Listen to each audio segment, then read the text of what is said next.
여러분 안녕하세요. 정인철 목사입니다. 오늘 계속해서 요한계시록 강의 36번째 시간 요한계시록 본문 4장 1절부터 5절을 살펴보도록 하겠습니다. 오늘 살펴보는 본문은 요한계시록 4장 5절에 집중되도록 하겠습니다. 자, 지난주에 우리가 성령으로 감동된 사도 요한에게 하나님이 어떤 모습으로 나타났냐 하면 투명한 다이아몬드처럼 또 붉은 루비의 모습으로, 그리고 하나님 주변은 푸른 빛이 나는 빛이 에메랄드 보석의 모습으로 나타났다는 사실을 살펴보았습니다. 사실 하나님은 절대로 그런 하찮은 돌과 같은 분이 아닙니다. 우리에게는 이런 것이 좋은 보석이지만 그거 그래봐야 돌입니다. 돌. 하나님이 어떻게 돌과 같은 수준이겠습니까? 자, 그 시대 사람들에게나 또 지금 우리에게 아주 귀한 것, 아주 고귀한 것을 비할 때에 사용하는 보석, 원래는 돌인데 가치가 높기 때문에 보석이라고 하지 않습니까? 그렇게 하나님의 모습을 그렇게 이제 비유하는 것일 뿐이지요. 자, 계속해서 성령이 사도 요한에게 보여준 하나님과 천국의 모습을 살펴보겠습니다. 오늘 두 가지 살펴보겠습니다. 첫째, 사도 요한은 하나님의 보좌로부터 번개와 음성과 내성이 나오는 것을 보았다라고 기록했습니다. 번개와 내성과 음성이 나오는 것을 보았다. 보좌로부터 번개와 음성과 내성이 나고, 5절 보좌로부터 번개와 음성과 내성이 나고. 자, 하나님이 앉아 계시는 보좌로부터 번개, 음성, 내성이 나온다, 이렇게 기록했습니다. 우리 성경을 보면 우리 번역은 번개, 음성, 내성 세 종류가 나온다고 해요. 그런데 영어 성경들도 보면 어떤 번역은 번개와 천둥과 음성이 나온다, 이렇게 기록이 되어 있고, 또 어떤 성경은 번개와 천둥 두 종류가 소리가 나오는데 그 천둥 소리가 둘로 나누어집니다. 하나는 우리가 하늘에서 천둥이 칠 때 막 하고 깨지는 소리가 아니라 구르릉 구르릉 구르릉 하는 소리, 영어 단어로 럼블링 구르릉 구르릉 구르릉, 막 하늘에서 마치 뭐가 거대한 기차가 여러 차례 부딪히는 것 같은 소리. 또 하나는 하늘에서 뭐라고 표현해야 돼요? 착 찢어지고 깨지는 소리, 영어 단어는 pierce 이렇게 나오는데 이 단어는 제가 처음 보는 단어입니다. 그러니까 어떤 번역본은 번개, 음성, 내성 세 종류의 소리가 있다. 어떤 번역본은 번개와 천둥이 있는데 천둥은 으르렁 으르렁 막 하늘에서 그런 소리와 또 뭐가 착 깨어지는 그런 소리, 이런 두 종류의 소리가 나온다, 이렇게 묘사되어 있습니다. 자, 그런데 말입니다. 정말 천국의 하나님의 보좌로부터 이런 엄청난 어마어마한 일이 계속 벌어지면 천국은 살기 좋은 곳인가요? 막 천국의 하나님의 보좌로부터 번개가 번쩍이고 천둥이 우르렁거리고 막 하늘이 찢어질 것처럼 그런 굉음이 나면 천국에 사는 사람들은 엄청 스트레스가 많겠네요. 자, 그러면 그 중에 어떤 사람은 하나님, 저는 지옥에 안 가게 해주신 것은 감사한데 천국에도 못 살겠어요, 여기서도 살 수가 없어요 라고 그럴런지도 몰라요. 하나님께서 시내 산에 강림했을 때 천둥과 번개와 빽빽한 구름이 산 위에 가득했고 나팔 소리가 심히 크게 울려 퍼지니 산 아래의 백성들이 두려워서 떨었다라고 합니다. 출애굽기 19장이죠. 하나님이 시내 산에 강림하니까 천둥, 번개 막 이런 것이 있었다. 그리고 나팔 소리가 울려 퍼졌다. 나팔 소리가 울려 퍼졌다. 자, 성경은 분명히 종말의 때에 하늘에서 울려 퍼지는 나팔 소리가 있다고 분명히 말씀하고 있습니다. 천년왕국주의자들이 말하는 종말 이론은 틀려요. 그런데 그들이 말하는 천년이 전개되기 전에 나팔 소리가 난다 하잖아요. 근데 그건 맞아요.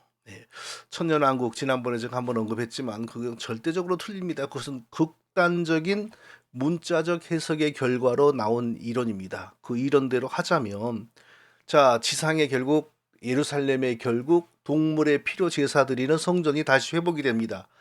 그리고 막 온 세상 사람들이 하나님께 제사를 드리려고 예루살렘으로 찾아오게 되어 있어요. 그 이론에 따르면. 그러니까 그 이론을 주장하는 사람들도 이건 아니잖아. 무슨 구약의 동물 제사가 또 있어. 이렇게 이제 거기서는 그동안 계속 해오던 문자적인 해석을 하지 않고 거기서는 원유적인 상징적인 해석으로 돌아서죠. 그 부분에서는 이거 옳지 않은 거죠. 일관성 있는 해석이 되어야 되죠. 만일 예루살렘에 정말 동물의 제사를 드리는 성전이 회복이 되면 하나님이 스스로 자기의 구원 방식 예수 그리스도의 십자가만이 우리 구원의 유일한 길인데 그걸 허무는 거 아닙니까? 하나님이 그런 일을 하실 이유가 없죠. 그러니까 그 천년왕국 이론은 그들은 그걸 거기까지 가다가 이건 아닌가비요 하고 돌아서지만 그 이론대로 가면 그 결과가 나와요. 그러니까 그 이론 전체가 틀린 겁니다. 그것은요. 잘 가다가 거기서 멈춰가지고 갑자기 방향을 틀은 것은 안 돼요. 해오던 대로 해야 그게 올바른 이론이죠. 천년왕국 이론은 틀린 거지만 천년왕국 직전에 휴거가 있다 그러지 않습니까? 살아있는 성도들이 들림받는 일이 있다. 자, 그것은 그러니까 살아있는 성도들이 그리스도의 재림의 때에 그리스도가 자기 백성을 한 곳으로 불러 모으기 때문에 그러니까 그리스도가 천국에서 내려오실 때에 하늘에 있는 영혼들을 먼저 죽은 성도의 영혼들을 대동하고 오시고 그리고 재림하실 때에 땅에서 죽은 성도의 몸이 부활하여 천국에서 내려오는 영혼과 결합되고 그리고 땅에서 살아있는 성도들은 그때 죽지 않을 변화될 몸으로 변화되어 그리스도께서 모으신 어떤 장소로 가는 거죠. 자, 그것을 휴거라고 한다면 뭐 휴거 있을 수 있죠. 그러나 천년왕국주의자들이 말하는 휴거는 그런 그 죽은 자들의 부활까지 일어나지 않아요. 산 자들만 하늘로 변화된 몸으로 슝 하고 올라가는 걸 휴거라 그래요. 그러니까 많이 달라요. 근데 하여튼 성경은 그리스도께서 재림하실 때에 하늘에서 나팔 소리가 있을 것이다. 시내 산에서 하나님이 강림하실 때도 나팔 소리가 있다 그러잖아요. 그러니까 참 묘해요. 이런 내용들이. 자, 그리스도께서 뭐라고 하셨냐면요. 그가 큰 나팔 소리와 함께 천사들을 보내리니 그들이 그의 택하신 자들을 하늘 이 끝에서 저 끝까지 사방에서 모으리라. 자, 온 세상, 그 지구가 동그란데, 그러니까 초자연적인 방식으로 이 지구상에 살아있는 성도들이 그리스도를 맞이하기 위하여 공간 이동이 된다는 거잖아요. 그리고 어디 한 군데로 모아지고, 자, 이것을 휴거라고 한다면 휴거는 있는 거죠. 예. 사도 바울도 똑같은 비슷한 말을 하셨어요. 그날 나팔 소리가 있을 거라고 했어요. 주께서 호령과 천사장의 소리와 하나님의 나팔 소리로 친히 하늘로부터 강림하시리니 나팔 소리로 그리스도 안에서 죽은 자들이 먼저 일어나고 예. 하여튼 이 요한계시록 해석에서도 나팔 소리가 있다라고 굉장히 많아요. 근데 재림의 날 나팔 소리 분명히 있는데 또 요한계시록에서는 그 전에 재림이 있기 전에 첫째 나팔, 둘째 나팔, 셋째 나팔, 일곱째 나팔까지 가지 않습니까? 그래서 나팔 소리가 이 종말의 때에 아주 중요한 건 사실인데 이 나팔 소리를 중심으로 종말의 어떤 프로세싱을 우리가 가설을 세운다 이것은 불가능해요. 그리고 실제로 그리스도의 재림 이전에 요한계시록이 말하는 나팔 소리는 실제 나팔 소리라기보다 영적 세계의 변화를 상징하는 그런 의미일 가능성이 더 높아요. 예.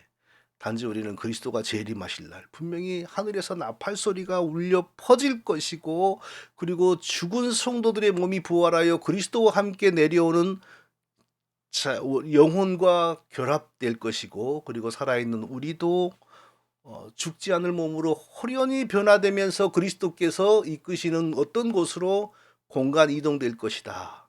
이건 분명한 사실이에요. 우리는 그날을 고대하면서 살아야 하는 것입니다. 하나님께서 자기 백성과 언약을 체결하기 위해 시내산에 강림하실 때도 나팔 소리가 있었다. 번개가 있었다. 우레가 있었다. 사도 요한이 성령에 감동되어 보게 된 천국의 모습도 번개, 우레가 등장하지 않습니까? 그래서 천국에 실제 번개, 우레가 있다기보다 이전, 그러니까 시내산에 강림하실 때의 어떤 그런 이미지를 가지고 온 것이 아닌가, 성령께서 그런 이미지를 활용한 것이 아닌가 하는 생각이 듭니다. 자, 그런데 제가 아까 조금 전에 말했던 것처럼 실제로 천국의 하나님의 보좌로부터 번개가 번쩍번쩍하고 천둥이 우르렁거리고 막 하늘이 찢어질 것 같은 굉음이 나오면 하나님의 보좌로부터 거기 성도들이 살겠습니까? 영생이 되어서 천국에 갔는데 이제 천국에서 영생하기 위해서 가능한 한 하나님의 보좌로부터 멀리 떨어져야만 하는 상황이 벌어져 버린 거 아닙니까? 이게 문자적으로 해석하면 천국이 이상해져 버리는 거죠. 그러면 천국이 이제 이상해지는 겁니다. 예? 아니, 천국에서 살기 위해서 보좌로부터 멀어져야 되니까, 가까이 가면 안 되니까. 자, 왜 성령께서는 사도 요한에게 하나님 보좌의 모습을 이렇게 설명하셨을까요? 왜 이렇게 하셨을까요? 우리 성도들을 구원해 주시고 우리에게 은혜를 베푸시고 우리에게 사랑을 베푸신 이분, 그 예수 그리스도가 어떤 분인지, 우리가 과연 누구로부터, 어떤 분으로부터 은혜를 입었고 어떤 분의 사랑을 입었는지를 실감하게 만들어주는 내용이라고 저는 생각됩니다. 자, 지금은 인간이 너무 높아져 있어요. 인간이 너무 높아져 가지고 인간이 하나님을 섬기기 위하여, 하나님께 찬송하기 위하여, 하나님을 기쁘시게 하기 위하여 창조되었고 존재하고 있다라는 말을 하기가 지금 어려워진 상황입니다. 인간이 너무 높아져 가지고요. 그리고 반대로 하나님은 이제 아주 낮아지고 있죠. 굉장히 낮아지고 있죠. 그래 가지고 제가 요즘에 우리 집에 개가 생겨서 개를 키우고 있는데, 개가 있고 좀 더 위에 사람이 있고 좀 더 위에 하나님이 있지 않는가 하는 생각을, 그러니까 사람보다 하나님이 위에 있기는 한데 서열이 개, 사람, 하나님, 뭐 이런 정도로 사람들이, 제가 그런다는 게 아니라, 제가 그런다는 것이 아니고 사람들이 그 정도로 생각하고 있지 않는가 하는 생각이 듭니다. 그러나 분명히 뭐 사람 위에 하나님이 있다 그러니까 뭐 그렇지, 하나님이 위에 있지 뭐 밑에 있겠냐, 뭐 이럴 수 있지만 그런 구도 자체가 동원이 되어서는 안 됩니다. 하나님은 사람보다 탁월하고 뛰어난 분이 아니고, 하나님은 자기의 기쁨과 자기의 영광을 위하여 우리를 창조하신 하나님이십니다. 창조주입니다. 우리에게 결코 우리가 알지 못하고 있는 하나님의 신성이 우리에게 있는 것 아닙니다. 사람에게는 전혀 신성이 없습니다. 하나님께서 우리의 몸과 영혼을 창조하셨습니다. 우리 사람에게는 결코 하나님의 신성의 파편이나 신적인 빛이 있는 것이 아닙니다. 그래서 명상이나 무슨 특별한 방법으로 잠자고 있는 신성을 일깨워서 우리도 하나님처럼 되게 할 수 있는 길이 있는 것이 전혀 아닙니다. 하나님께서는 우리를 자기를 찬송하는 백성 되게 하시려고 우리를 흙으로 지으셨습니다. 우리의 영혼도 하나님이 창조하셨습니다. 영혼이 영원 전부터 선재하고 있었던 것 아닙니다. 물론 영혼이 언제쯤, 우리 몸이 생길 무렵에 언제쯤 하나님이 창조하셔서 우리 몸과 결합시키는지는 모르겠으나 적어도 그 10달 이내겠죠. 임신이 시작되고 출생하는 그 10달 사이에서 그런 일이 벌어졌겠죠. 몸을 창조하시고 또 영혼을 창조하시고 몸과 영혼이 결합되게 하심으로 살아있는 생명, 살아있는 인격, 하나님을 찬송하는 인격이 되게 하셨습니다. 그리고 이 거대하고 아름다운 우주와 지구를 하나님 백성인 우리가 살면서, 하나님을 찬송하며 살면서 사용할 무대로, 하나님 섬기는 무대로 우리에게 주신 것입니다. 우리는 하나님의 피조물이지 결코 하나님과 어떤 부분에서 같은 자가 아니에요. 우리는 하나님의 피조된 사람인데 하나님 섬기기를 싫어하고 하나님과 같아지려고 반역하였기 때문에 하나님의 진노와 저주를 받아 영원히 죽은 것입니다. 그런데 하나님께서 우리를 처음부터 자기 백성으로 삼았고 영원히 하나님께서 우리의 하나님이 되어주시기로 하나님이 자기의 인격을 걸고 언약하에 주셨으므로 그 언약이 그 언약 관계가 처음부터 우리가 사느냐 죽느냐의 관건이었던 겁니다. 결코 우리는 뭐 하나님의 신성이나 뭐 내면의 신적인 빛이나 그런 걸 가지고 창조된 자들이 결코 아닙니다. 피조된 자, 흙으로 지어진 자들에 불과하고 하나님으로부터 언약을 받았기 때문에 큰 복받은 인간이 된 것이죠. 그런데 우리는 그 언약을 배반했습니다. 그러나 하나님은 언약을 배반하여 저주받고 죽은 우리를 다시 살려서 자기 백성 삼으시기로 작정하셨습니다. 왜냐하면 처음에 우리의 대표 아담에게 언약을 주실 때에 하나님이 자기의 인격을 걸고 언약을 주셨기 때문에 자기 인격의 신실하심으로 인하여 우리는 하나님을 배반했어도 하나님은 끝까지 우리의 하나님이 되어서 우리를 자기 백성으로 삼으시기로 한 그 약속을 스스로 그 책임을 짊어지시는 길을 택하신 것입니다. 그 구체적인 방법이 무엇입니까? 하나님이 사람이 되시어서 우리 죄를 짊어지고 대신 죽으심으로 우리의 죄값을 지불한 것이었습니다. 자, 대신 죽으신 그분이 누구입니까? 구약의 여호와 하나님입니다. 구약의 여호와 하나님이 우리 대신 죽으셨습니다.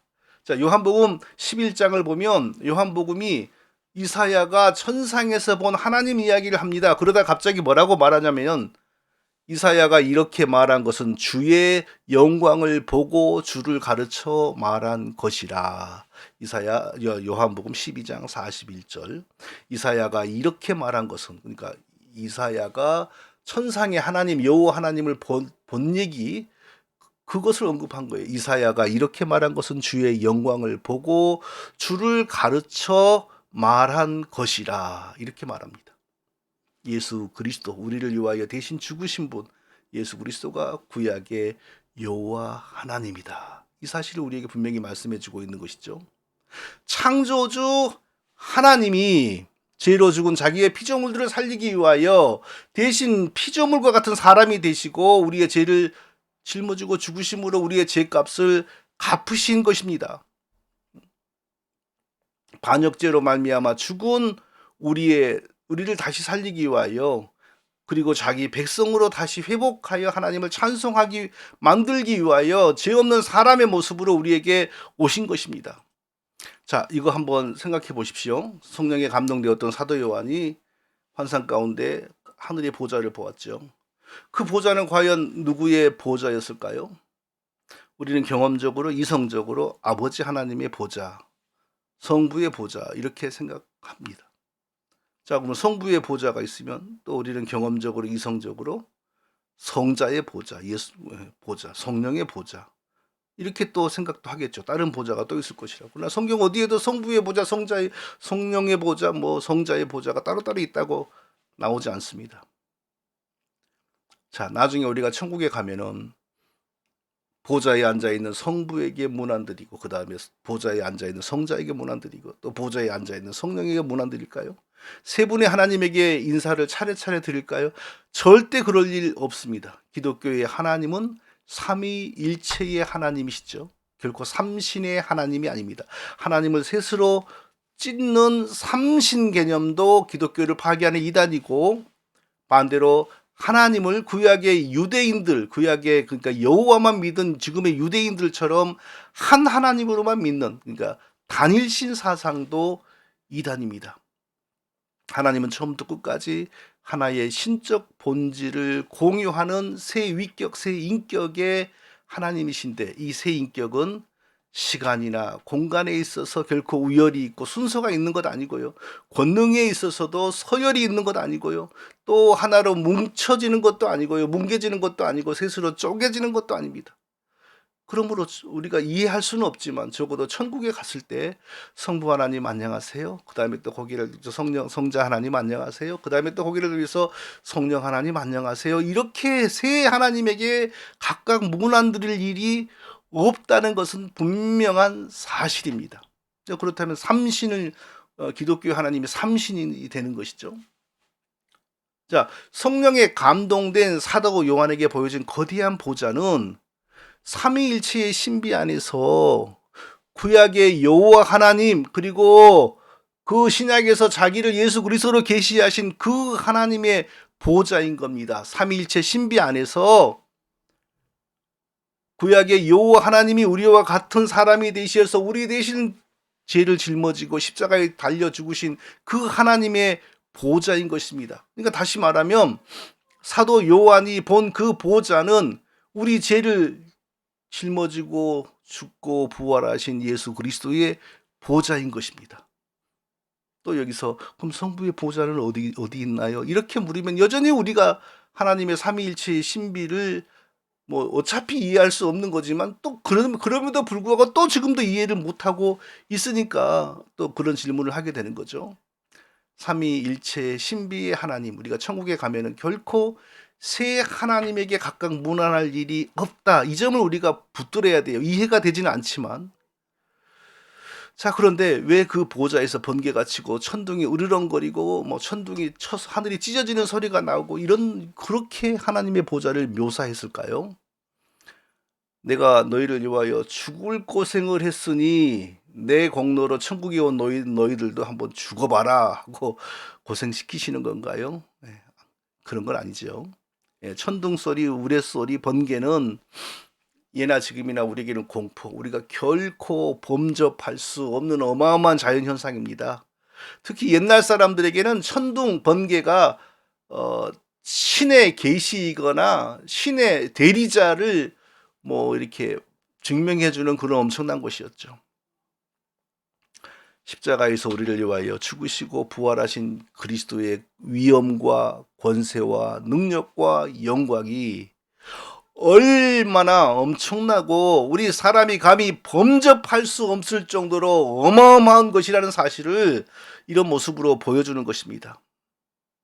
실제로 천국에서 하나님의 보좌로부터 번개가 치고 천둥이 치면요, 다 죽죠. 천국에 간 영혼들이. 주여, 우리를 지옥에 안 보내주신 거 감사합니다. 그런데 천국에서 살지 않게 해주셔서 딴 데서 살게 해주셔서 이 난리가 날 겁니다. 예.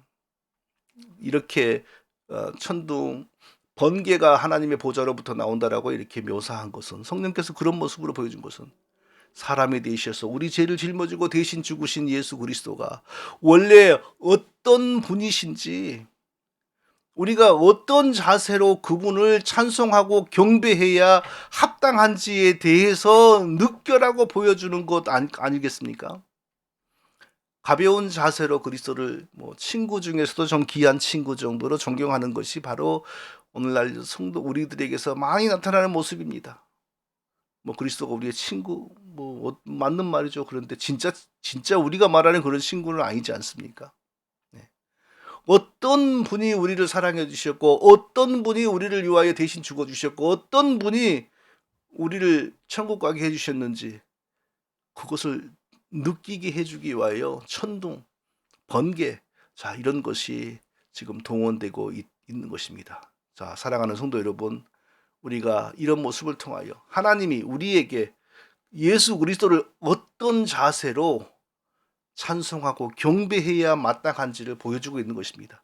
정말 우리가 할 수 있는 최선의 경배, 최선의 찬송, 최선의 신앙으로 우리가 예수 그리스도를 섬겨야 되겠습니다.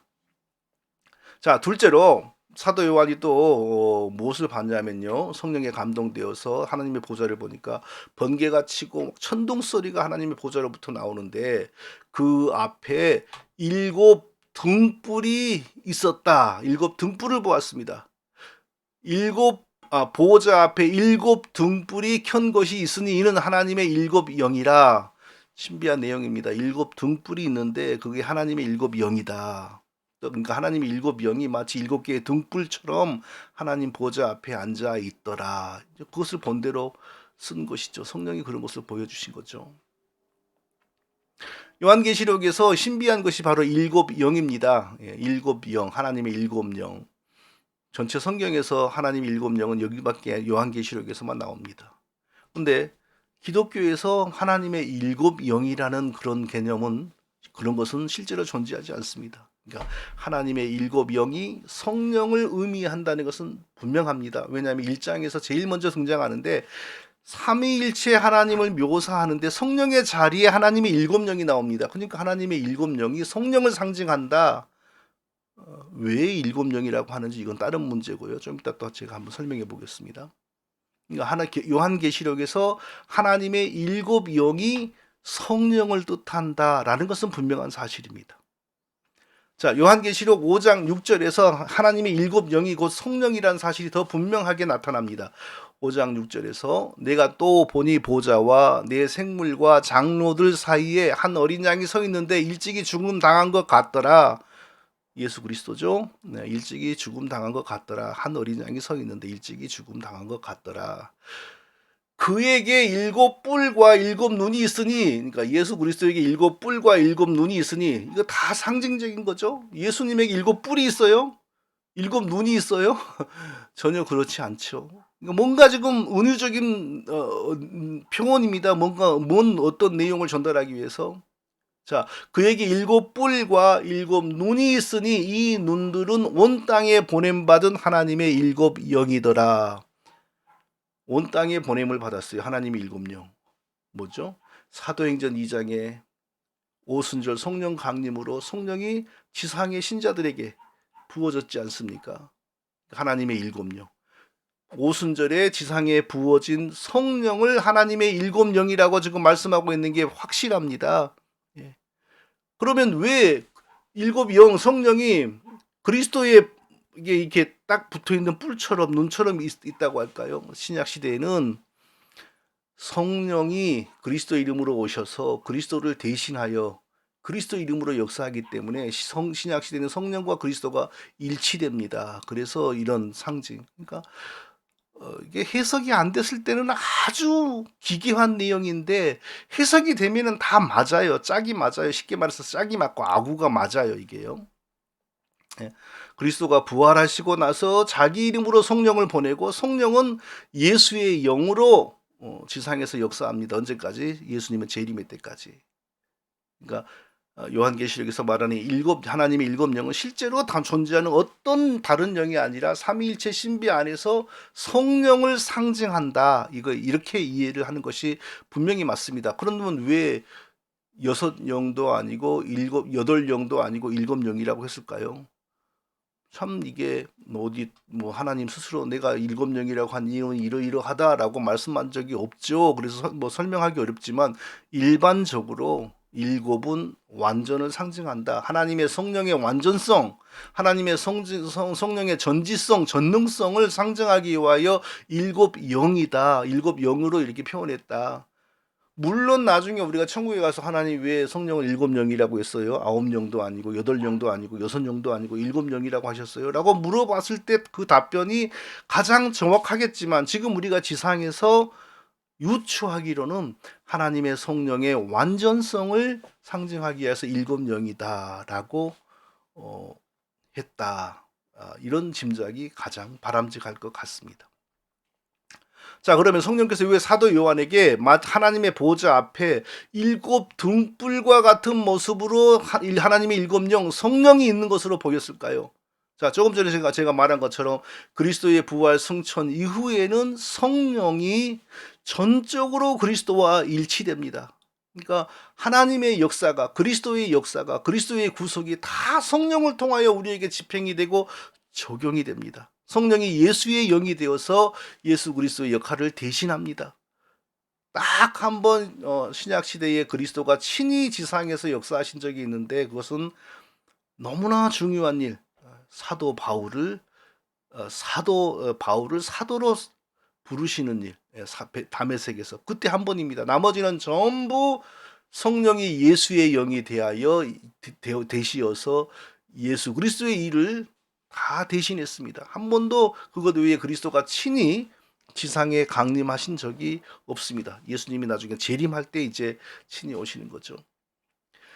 그리스도의 보좌 앞에 일곱 등불이 있는 모양으로 일곱 영 성령이 있었다. 이게 무슨 뜻이겠어요? 그리스도가 이제 신약 시대에는 성령을 통하여 일하신다. 이 뜻입니다. 그리고 성령과 그리스도는 철저히 일치된다. 모든 성령의 역사는 그리스도 중심적으로 나타난다. 성령은 자기 주장이나 자기의 말이 없다. 모든 성령의 역사는 그리스도 그분에게 초점이 맞추어진다. 이런 뜻입니다. 그리스도께서 성령을 통하여 우리에게 일하신다. 자, 이런 것을 우리에게 설명하시기 위하여 그리스도의 보좌 앞에, 하나님의 보좌 앞에 일곱 영이 있더라. 이런 뜻입니다. 그러니까 우리가 우리 신약 시대에는 우리가 성령에 대해서 잘 알아야 됩니다. 얼마나 많은 사람들이 신비적으로 성령을 이해하고요. 단순히 이론적으로 성령을 이해하는 경우도 있습니다. 예수 그리스도께서 성령을 어떻게 설명하시고 떠나셨는지에 대해서 우리가 다시 정리하고 오늘 설교를 마치도록 하겠습니다. 첫째, 저는 진리의 영이라. 예수님께서 성령을 이렇게 말씀하셨어요. 저는 진리의 영이라. 신약의 성령은 진리, 성령의 말씀, 하나님의 진리의 말씀을 우리에게 가르치고 설명하기 위하여 오시는 영이다. 하나님의 영이다. 그가 너희에게 모든 것을 가르치시고 내가 너희에게 말한 모든 것을 생각나게 하시리라. 이렇게 말씀하셨습니다. 성령은 자기의 생각, 자기의 뜻을 우리에게 말하는 것이 아니고요. 성령은 이미 그리스도께서 구약의 선지자들과 신약의 사도들을 통하여 우리에게 주신 말씀을 생각나게 하시고 깨닫게 해주시는 그리스도의 영이다. 이 뜻입니다. 그가 나를 증거할 것이요. 보혜사, 그가 나를 증거할 것이요. 성령을 보혜사라고 그랬습니다. 예수 그리스도가 성령을 보혜사로 보내신다고 했습니다. 성령은 원래의 첫 번째 보혜사, 하나님이 자기 백성과 함께 하셨던 그 보혜사 예수 그리스도가 떠나시고 난 다음에 예수 그리스도의 역할과 기능을 대신하며 자기 예수 그리스도의 백성들과 함께 있기 위하여 오시는 두 번째 보혜사다. 이렇게 설명하셨습니다. 그가 죄에 대해, 의에 대해, 심판에 대해 책망하시리라. 이렇게 말씀하셨습니다. 성령은 무엇이 죄이고 무엇이 하나님 앞에 의인지에 대해서 우리에게 알려주시는 분입니다. 그러니까 성령을 받으면 신기하게도 죄에 대한 거부감이 생기고 죄와 싸우려는 마음이 생깁니다. 청교도 신학은 어떻게 죄를 우리가 안다고 합니까? 율법, 죄를 지적하는 율법을 선포함으로 죄를 알고 내가 죄인이라는 걸 깨닫는다고 그러는데 그건 거짓말입니다. 율법을 1000번, 10,000번을 선포해 놔도 성령이 역사하지 않으면 죄가 무엇인지를 모릅니다. 이론적으로 이게 죄례하는 거하고 성령이 죄를 알게 하시는 거하고는 전적으로 다른 겁니다. 죄를 알게 하시는 분은 성령이지 율법이 아닙니다. 율법도 성령이 역사할 때 그런 기능을 할 수가 있는 겁니다. 그러니까 성령 받은 사람이 죄를 모르고 죄와 동거하고 못 가리고 산다. 성령을 받지 않은 겁니다. 또 그리스도께서는 성령에 대해서 그가 너희를 모든 진리 가운데로 인도하시리니 그랬습니다. 성령은 신비한 일을 행하시는 분이 아니고 뜻없는 소리를 입에서 랄랄랄라 웅얼거리게 하시는 분 아니고 아무 의미 없이 진리와는 상관없이 그렇게 하시는 거 아니고 뭔가 의미도 없는 걸 보게 하시는 분도 아닙니다. 성령은 우리를 모든 진리 가운데로 인도하시니 진리의 핵심은 예수 그리스도와 예수 그리스도의 십자가입니다. 우리로 하여금 예수 그리스도를 이해하게 하시고 예수 그리스도에 대한 올바른 지식을 가지게 하시고 이게 바로 성령의 역사하시는 가장 중요한 목적인 것입니다. 그가 자의로 말하지 않고 오직 듣는 것을 말하고 장래일을 너희에게 알리시리라. 성령은 그저 자기가 하고 싶은 말을 하시는 분이 아니시고요. 오직 듣는 것이 뭐죠? 그리스도께서 이미 말씀하시어 성경에 기록된 내용 그것을 우리에게 설명해 주십니다. 그것이 바로 성령의 조명이라는 겁니다. 성령은 성경에 없는 것을 우리에게 가져오시는 분이 아니고 그리스도께서 계시하셔서 이미 성경에 기록된 것을 우리에게 알려주시는 분입니다. 그가 내 영광을 나타내리니 내 것을 가지고 너희에게 알리겠습니다. 성령은 자기의 영광을 높이는 분이 아니에요. 그래서 성령 받은 사람은 희한하게도 신기하게도 성령 하지를 않아요. 성령 받으면 이상하게도 예수 그리스도 이렇게 간단 말이에요. 이게 성령의 성품이에요. 근데 거짓 성령을 받으면서 앉아도 성령, 일어서도 성령, 누워서도 성령, 맨날 성령 그래요. 그러니까 성령 하니까 그 사람이 대단히 신시되게 보이지만 그건 가짜 성령입니다. 진짜 성령은요, 그가 내 영광을 나타내리니. 그러니까 진짜 성령을 받으면 예수 그리스도, 예수 그리스도. 입에서 예수 그리스도, 이 말이 나오는 거예요.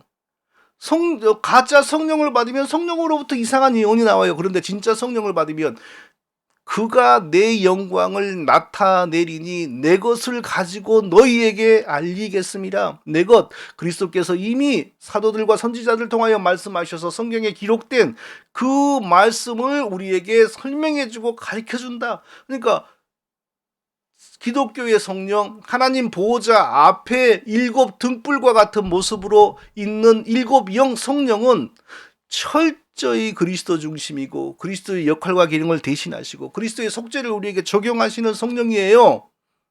성령 하면서 맨 성령 타령하는 사람들이 거짓 성령 받았다는 증거가 바로 이거예요. 진짜 성령 받으면 성경으로 달려가게 돼 있고요. 성경의 핵심인 그리스도를 높이게 돼 있어요.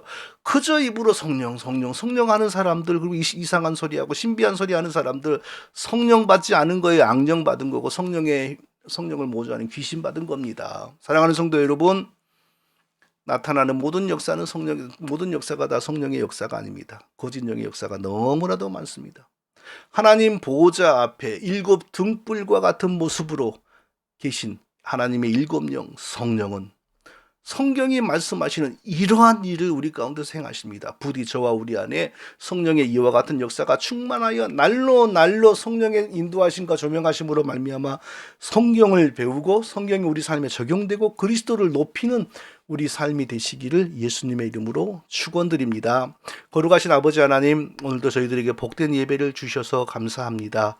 성령의 역사하심을 따라 성경을 배우고 성경을 실천하고 예수 그리스도를 알고 죄를 알고 의를 알아가는 우리 모두가 다 되게 하여 주시옵소서. 예수님의 이름으로 기도합니다. 아멘.